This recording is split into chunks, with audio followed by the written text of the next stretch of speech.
couch. I'm doing this out. You're talking about me, I know. You must tell me why. I'm not the same. Ah, we were just asking. You are saying that I'm wearing a breathe. No, how did you know that it's a way? Because you didn't find the way, so that's why I think. No, but that can always also be read like this.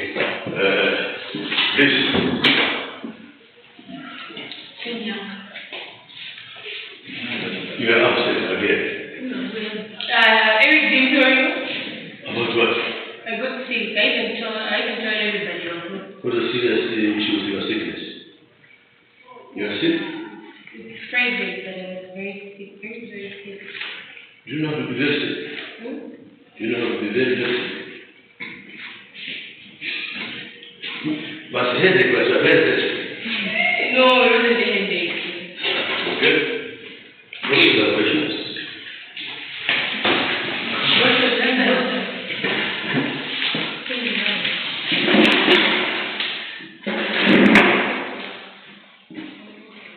Madam? Bisa cerita dulu. Yeah.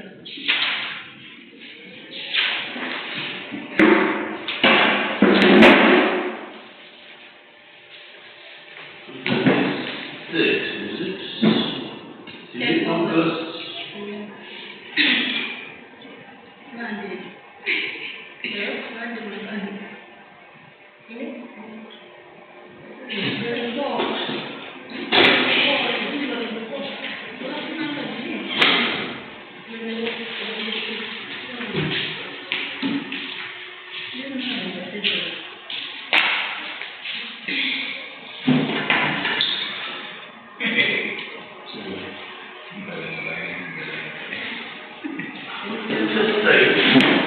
Eric is not here for the first time. He's always like that. Madam. Huh? The Eric is not here. He's always there. Give us a few minutes. I have a problem with my laptop and it's just lost in work. Yesterday I was using the phone. I lost my charger, it's not working. Just blew up. Then got an audio, it's not moving at all.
Where did we stop last time?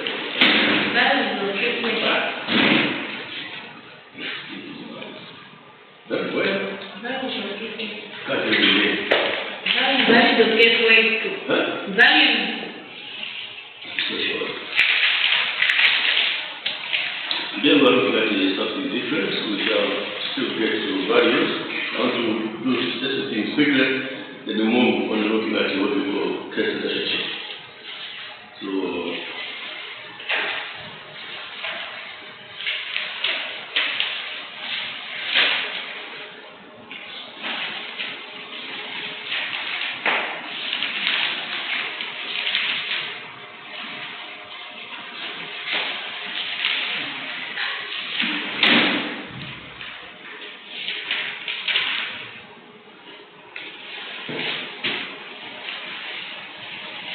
I know. So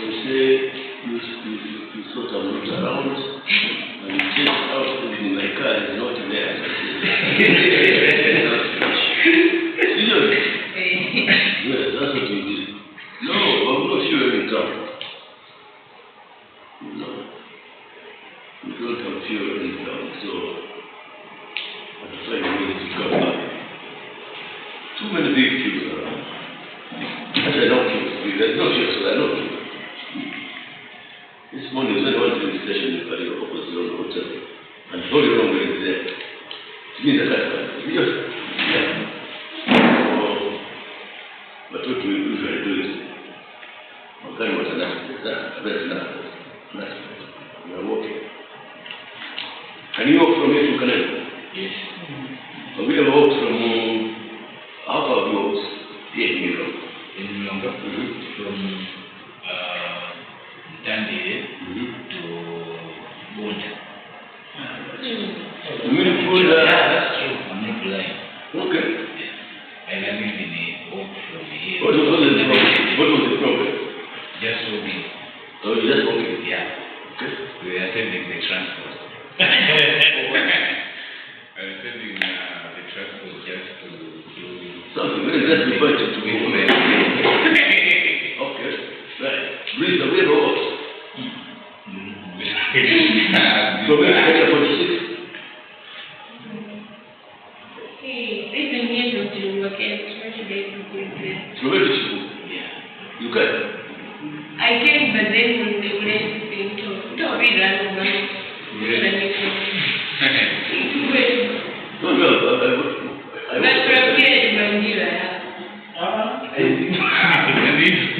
all right, I walk sometimes from my house to here, to Ringazi, Where's the house?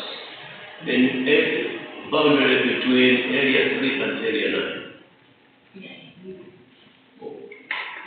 If you know, I'm a tank, I'm a tank, I'm a water tank.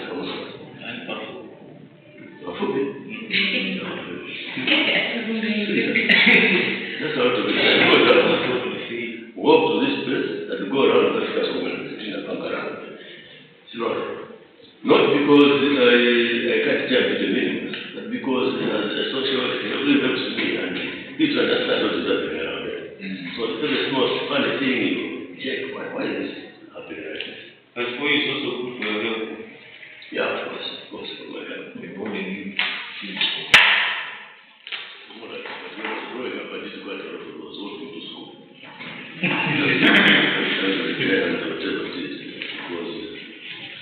It did not come from the family which is endowed with the resources to be able to be driven by cars to school. School don't go from kind. Don't wait for someone to drop you to school. Mine, primary school at you, Kanembo. And we are in a place like Likuni, you have to go there and run. Don't get your mom from the way.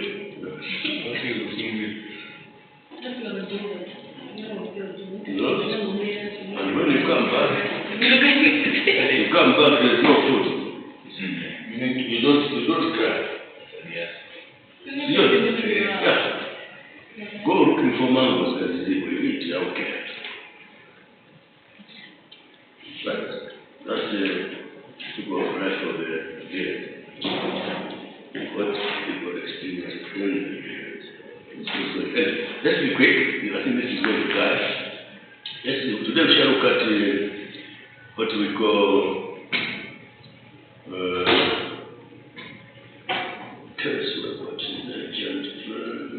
components. Let's look at the components of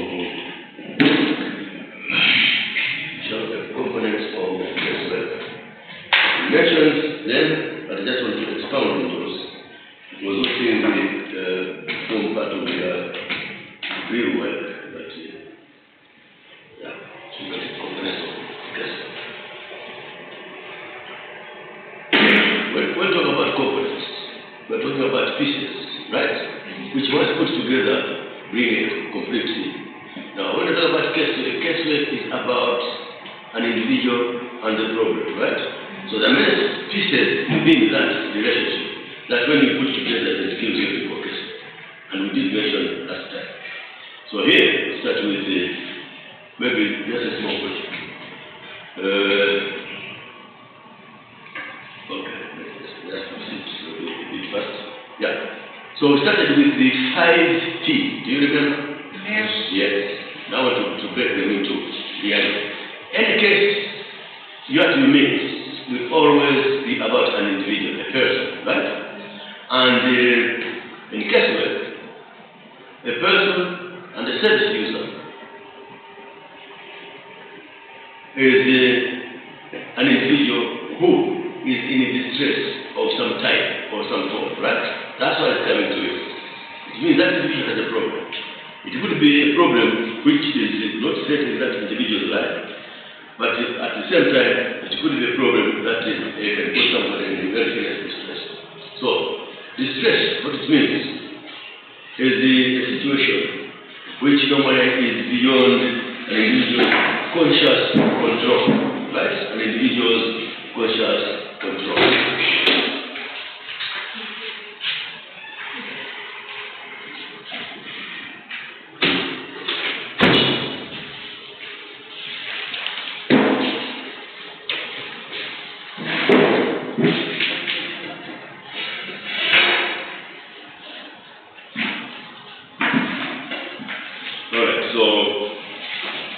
When we talk about distress, it is usually a situation where an individual is unable to control that particular situation. We're talking about conscious control. Conscious control. Human being, your brain operates on two sides: conscious and unconscious. The conscious is that which you are able to know and are aware of, while the unconscious is something which just comes in. And unfortunately or fortunately, the human brain produces unconscious thrust of thoughts, whatever it is, continuously. And if you are unable to control those things, that's where I find people saying, I'm anxious, I'm under distress, I'm depressed, right? Because it's unable to control those. Right, now. You guys are looking at the components of casework, right? Those are what we are looking at. And I said, we're looking at an individual as a service user. So an individual may be unable to make any decision simply because that individual's situation is not conducive for that individual to make judgment about his own situation. What it means that sometimes an individual is in distress, right, because of the environment around that individual. And if an individual is not able to make a decision about that situation, it means his functionality is going to be affected, and therefore may require assistance from the social worker. That's the first. So, we were just coming, we were talking about, we mentioned about the 5 P's when we came in, right? When we started, right? Yeah. These are the ones that are trying to break them into what they are supposed to be.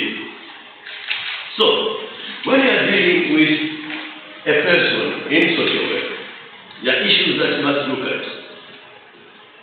One of those issues is the behavior of an individual. And an individual's behavior can give you a meaning, right? It has a meaning. Every behavior will always have a meaning. And also that in that meaning there also be a purpose, right? And as a social worker, you really need to understand the behavior of an individual and also need to understand the purpose for which that individual has come to you for assistance, and also why that individual probably behaves the way it does. And that's why I always insist on you understanding of your social work as a field where you must understand the behavior of a human being.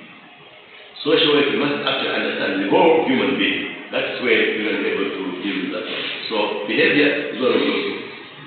For example, somebody knocks on your door, right? Comes in, sits down, starts crying. What does that do? Just comes in and starts crying. Right? Something must be wrong with that individual.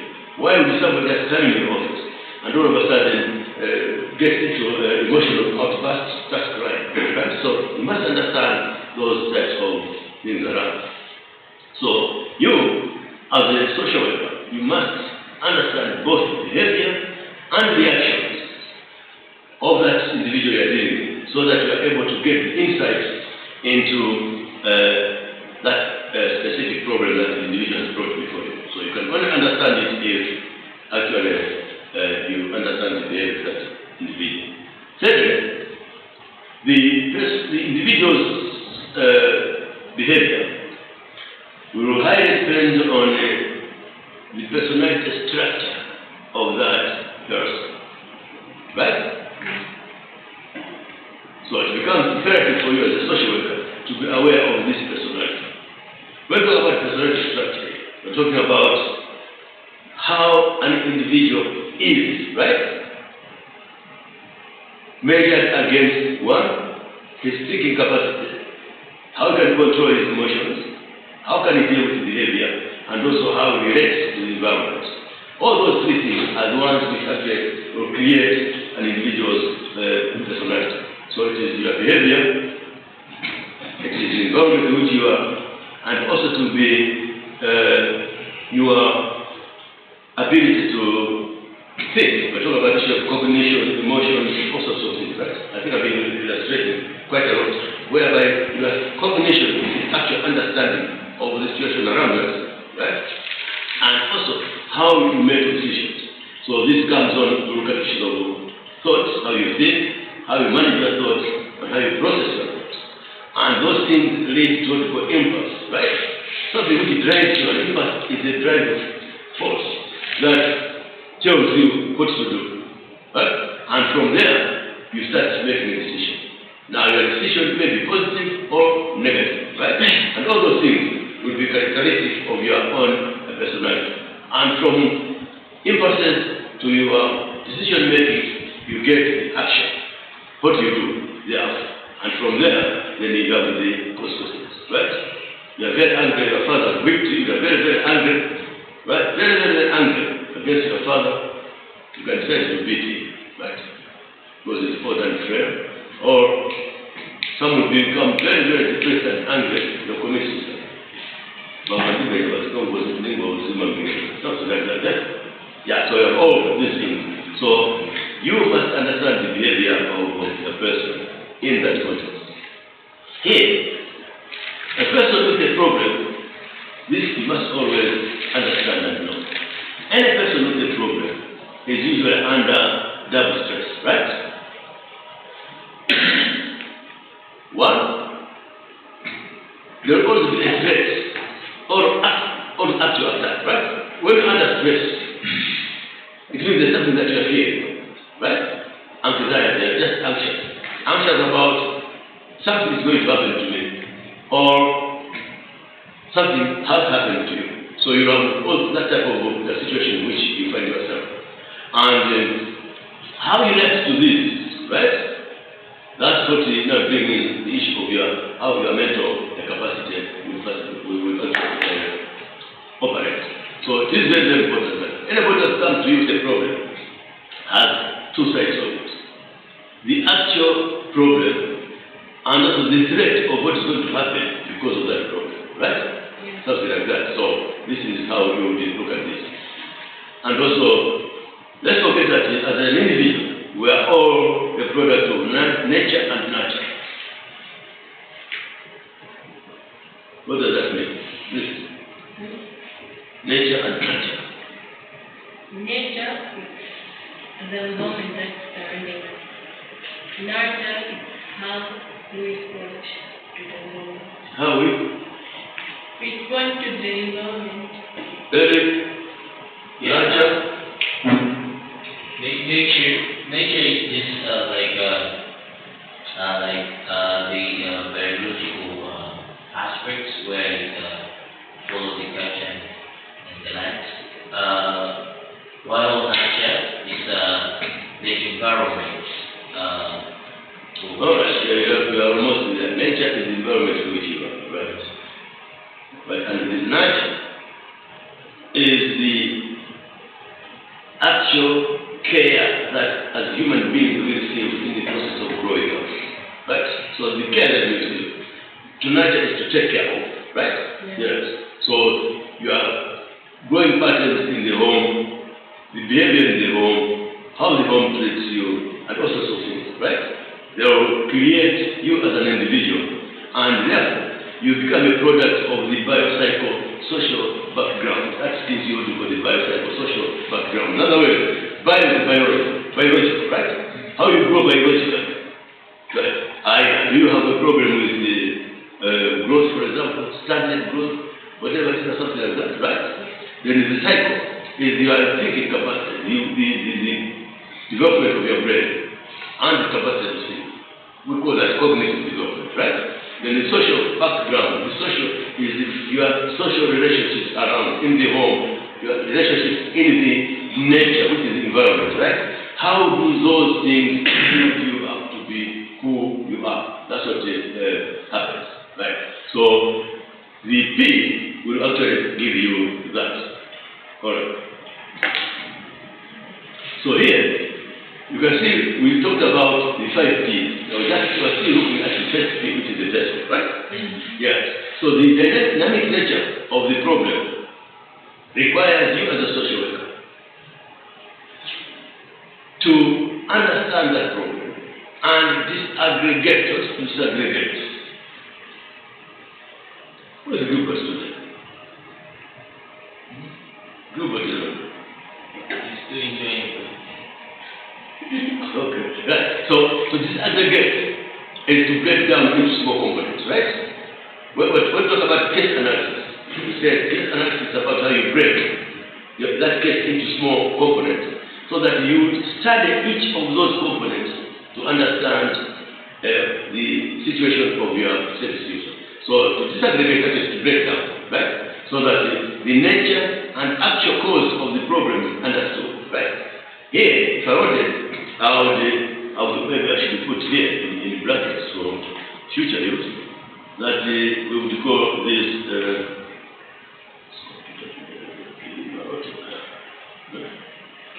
Yesterday it was here, today it is here.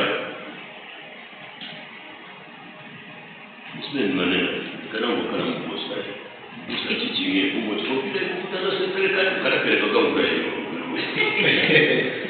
But the teaching is a job which what class? Please not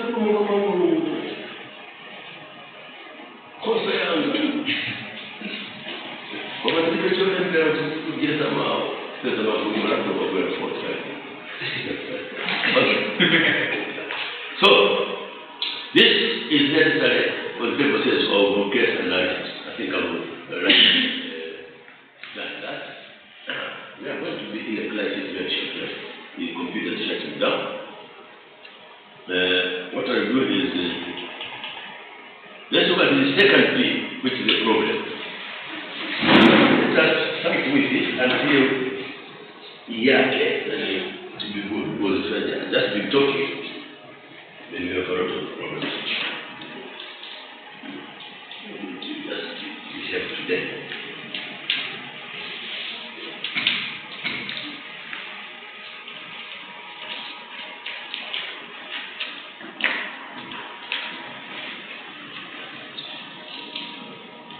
Last time, students is now paying you. Then a child and brought it and also to the Western report which I have. Right.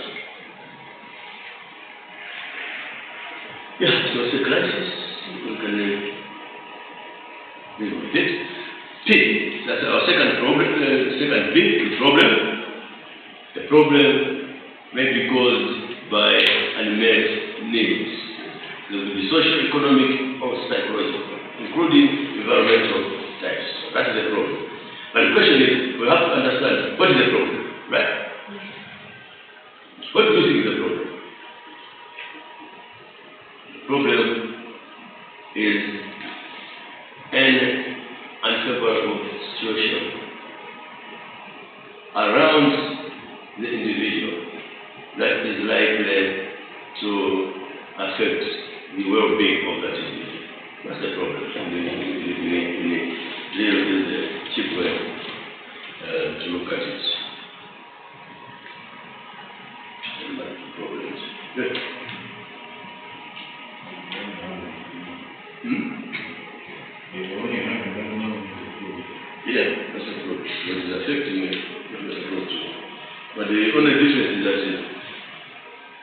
this one is just a problem. Does not require social work. Right? So a problem is just what I say. But when it affects an individual, it becomes a social problem.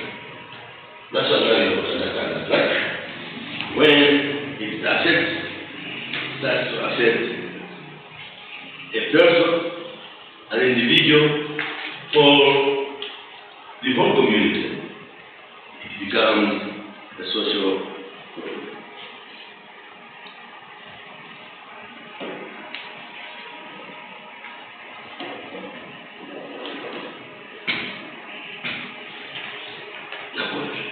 Systems can work. Yeah, so that's what we call a problem. And a problem can affect an individual as a single issue, right? Or as a combination. So it will be a single issue, or it will be a combined issue, right? And also, this can affect this person to have a problem which is double. Internet. You have a problem, and what is created? One single problem can create multiple problems, right? It's possible. You understand? Yeah. So that is how we would understand that. So it is therefore important for you as a social worker to understand the different aspects of a problem. That's why I talked about issues of case analysis, right? In your case analysis, in our first period, what you actually deal with, you are trying to understand the causal factors of that problem. What causes the problem, and also that can give you an indication on how you can actually address that particular problem. It becomes a bit easier to. So, if a child can't go to school because there's no school fees for him, you start looking at it, what is the cause, right? So you look at the problem with fees, look at the problem with the child and the relationship with the family, look at the family background, the socio-economic situation of the family, and you look at all these things. And in the end, they'll give you an indication of why actually they're not able to pay school fees for this individual. Because they actually can't even afford to meet their own fees. See what I mean? They're poor. Now, the social worker, now it means that this family actually has double problems, right? Yeah, so as a social worker, you stop there or you go beyond to help this individual address the problems that they have. This is how it is about to be. Yeah, so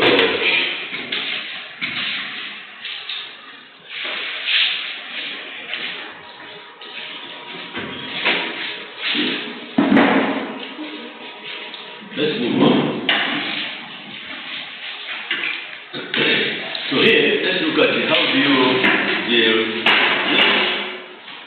Guys, I'll only let you know that we are looking at components of casework. Gilbert, what are the components of casework?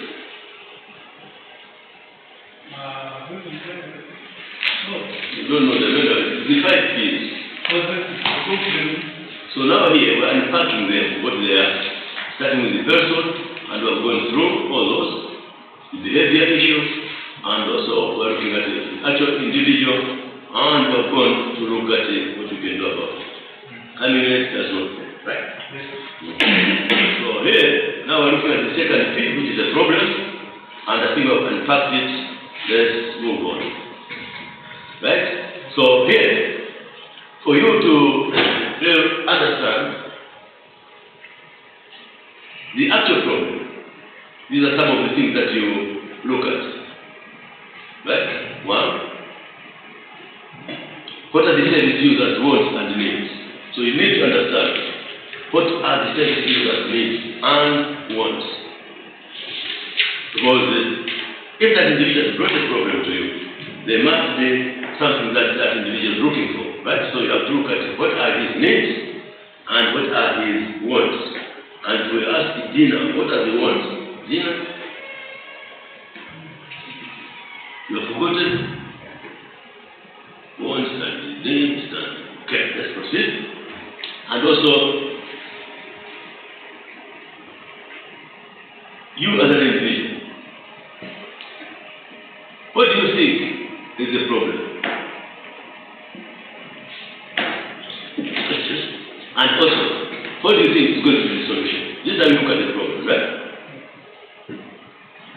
what is the problem with your service user, what is the cause of the problem through your case analysis or disaggregation, and also you have to look at what are the needs and wants of that particular individual. And in your own view, what do you think would be a desirable solution? And also, what do you think you or your agency can offer to resolve or address the problem of the individual you are trying to deal with? So here, it will be about your decision making and also how that can assist your services.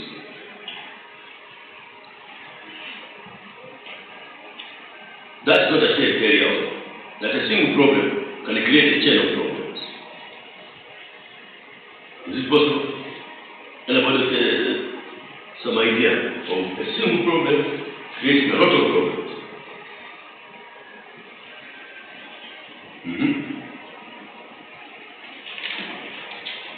That's a simple problem creating a chain of problems. No, they're discussing. Yeah, like what?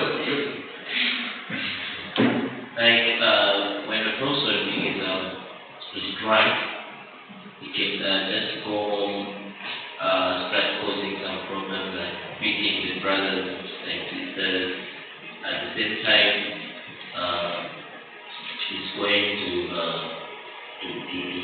be drawing some materials at home. If the father will feel like will be mine, that beating that particular person.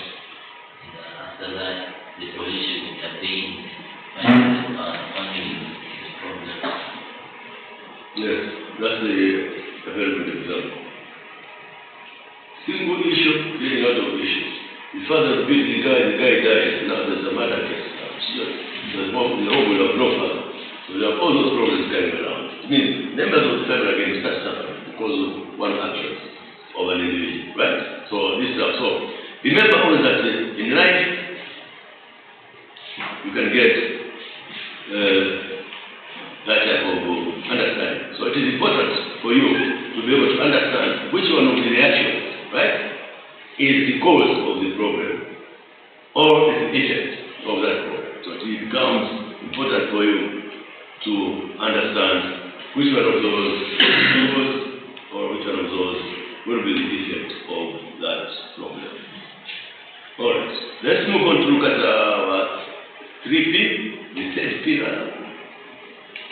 Our third P is the agent. The place, basically, is where you are yourself. The agent in which you are working or which you are working. Okay? And in this one here, we talk about an agency.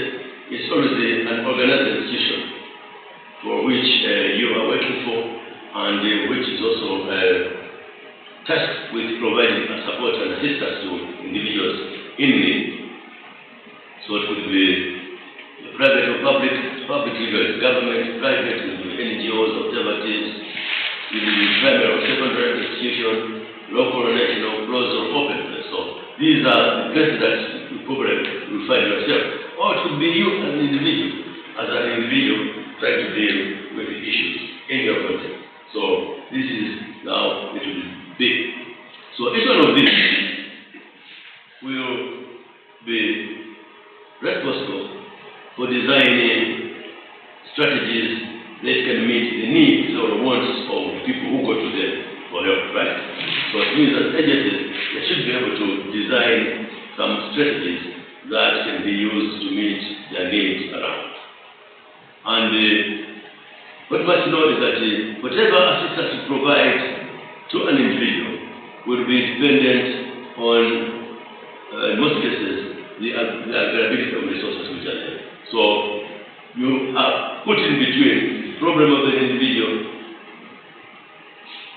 yourself, and the resources.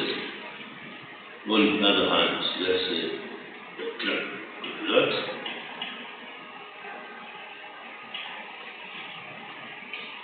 Our fourth P is a process. casework process involves the individual, where that individual is treated as a single unit. Why do we treat it as a single unit? Anybody? Why do we treat it as a single unit? We talk about casework, right? We said casework is a one-on-one relationship, right? So we are all single units.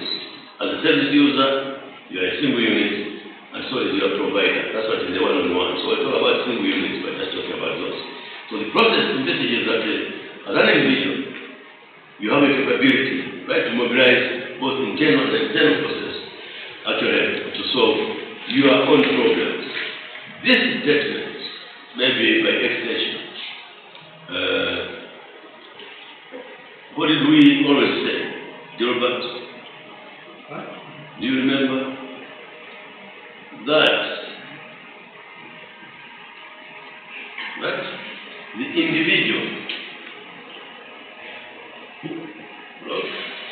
this was that, the individual with the problem, right?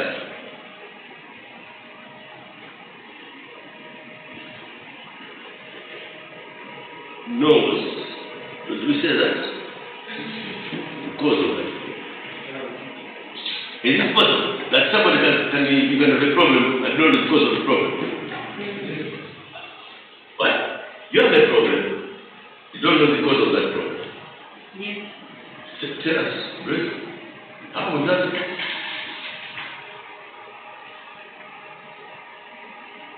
I'm thinking like for an example. I'm thinking of an example. Think about it. Then somebody else will tell, Gilbert will tell us, because he said yes, very strong. Okay, every person knows. The person who has the problem knows that he has a problem, but he fails to express it because he doesn't know how to deal with it.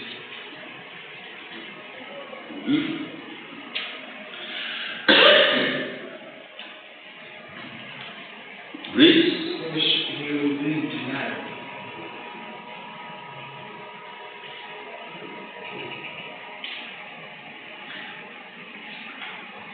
Read. Tell us.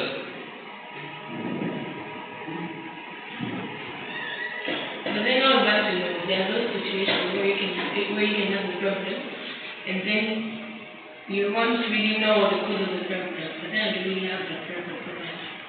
No.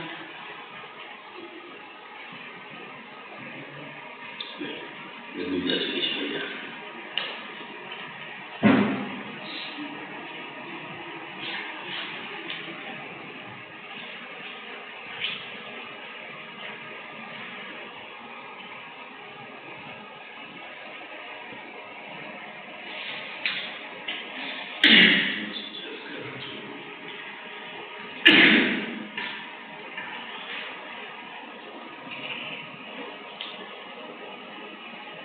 Okay. This is the thing an addition that we need here. The issue is, yes, you may know the cause of your problem, right? But you become blank about how to deal or to go about that problem. So in other words, yes, you can know your problem, but maybe it is difficult for you to know how to go about that particular problem. And this becomes the reason why you go to your social worker to help you with the going around the problem and seeing how best that problem can be addressed. I think that is the important thing. So, in the social work and casework, as a method, the one-on-one method, will always attempt to bring about that type of change in the individual's attitude and behavior, so that he's able to understand the situation of that individual, hoping that that individual then can realize the cause of this problem, the effects and consequences of the problem, and also see how best that problem can be handled by himself. When it fails, then what do you do when it fails? When the individual fails, what do you do? then you resort to your techniques of help that you need, right? This is how it is supposed to be. So in casework, all that we do is based on these assumptions.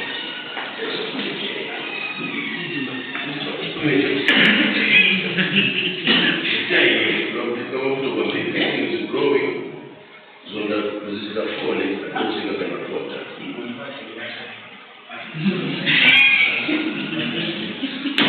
Let the add to Share this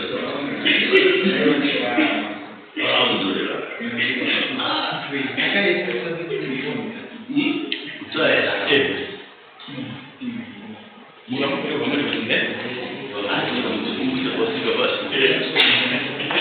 So in casework, we use the following assumptions. That casework involves a professional relationship. What you develop becomes a professional relationship between you, the service user, and you as a social worker or a caseworker or something like that, right? Because there's no way an individual can give you private information if you don't have that connection, right? There's no way. You just come and say, that's correct, in a breeze, but breeze love,